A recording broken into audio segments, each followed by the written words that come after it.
అందరికీ నమస్కారం అండి. ఆంధ్రప్రదేశ్ రాష్ట్రంలో భూములు ఉన్న వారికి మళ్ళీ బిగ్ షాక్ అయితే వచ్చింది. ఆ భూములు రిజిస్ట్రేషన్ రద్దుకు సంబంధించి ప్రభుత్వం దగ్గర నుంచి ఇంపార్టెంట్ అప్డేట్. సో ఈ వీడియోలో వీడి గురించి పూర్తి వివరాలు అయితే తెలుసుకుందాం.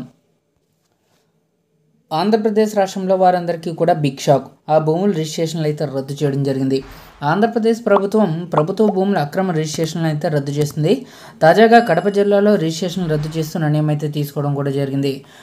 కడపకు పక్కనే ఉన్న సీకెదిన్నె మండలంలో ప్రభుత్వ భూములను గత ప్రభుత్వ హయాంలో నేతలు కబ్జా చేశారనే ఆరోపణలు అయితే వచ్చాయి.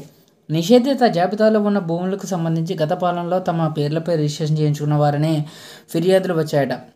ఈ క్రమంలో ఇటీవల 20 కోట్ల విలువైన భూములకు సంబంధించి రిజిస్ట్రేషన్లను కడప జిల్లా కలెక్టర్ రద్దు చేయించగా తాజాగా మరో 68 భూములను గుర్తించారు.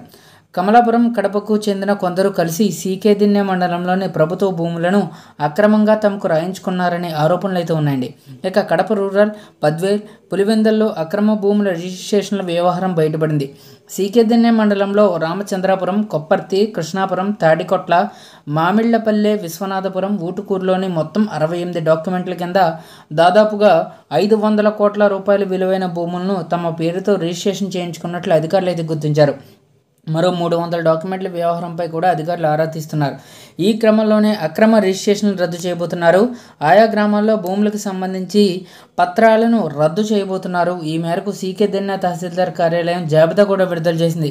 ఈ భూములన్నీ కూడా పలువురు రాజకీయ నేతల పేరిట అక్రమంగా రిజిస్ట్రేషన్ అయినట్లు తేలింది. త్వరలోనే మరిన్ని అక్రమాలు బయటపడతాయంటున్నారు. ఈ అక్రమాలకు పాల్పడిన వారిని గుర్తించే పనిలో ఉన్నారు అధికారులు. ఈ అక్రమ రిజిస్ట్రేషన్లు 2019 నుంచి 2022 మధ్యకాలంలో జరిగినట్లు అధికారులు గుర్తించారు. ఈ వ్యవహారంలో ఎవరైనా అధికారుల పాత్ర ఉంటే వారిపై చర్యలు తీసుకునే అవకాశాలు ఉన్నాయి. ప్రస్తుతం అధికారులు ఈ అక్రమ రిజిస్ట్రేషన్లను రద్దు చేశారు. అలాగే ఈ రిజిస్ట్రేషన్లు చేయించుకున్న వ్యక్తులపై కూడా క్రిమినల్ కేసులు నమోదు చేసే అవకాశం కూడా ఉందని తెలుస్తుంది.